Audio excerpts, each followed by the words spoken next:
Anyway, this man had the audacity to tell me that he's moving to a different state, which, first off, he hasn't seen these kids that are my kids. He has not seen them in, I don't even know how long. I actually couldn't tell you the last time, right? Actually, if we're just being honest, if we want to get to... Ever notice how men can abandon their children to go live their dreams, but women either have to give up their dreams, postpone their dreams, or parent and chase their dreams simultaneously? So I watched that video today, and she said that her ex, who she had 2 children with, called her to tell her that he was moving across the country. So she decided to ask him if he had any money for her, since he hasn't paid her any child support since he gave her all $50 7 years ago. And he responded by saying that he loves his kids, but he really just has to focus on himself right now. And I find that fascinating, because that means that he can afford to move across the country, but he can't afford to contribute to buying his kids some food. And we see this all the time. We hear men say they're barely getting by and then defend themselves when they take a tropical vacation by saying that they work hard and deserve to do something for themselves. But guess what? The mother of your child would have enough money to buy a pony, but she can't because she has to spend that money on her kids. She can't spend the food money on a trip to Italy and decide that you'll buy the kids food and diapers next week, because children have to eat. And I understand you may not know that because you've never participated in the everyday responsibility of raising a child, but it's true.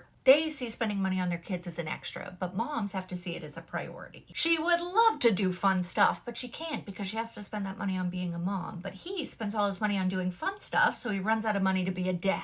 Deadbeat dads can put their kids away like an old scrapbook, but mom still has to make sure that those kids are housed, clothed, and fed every day, regardless of whether she falls on hard times or gets a really fun opportunity. And if she doesn't have money for food that week, she better find it, because those kids have to eat. But you can't even spare $50, which wouldn't even feed a small goldfish. So listen, we all have other things that we would like to do with our money, but mom seems to be the only one who's concerned with what she has to do instead of all the things that she would like to do.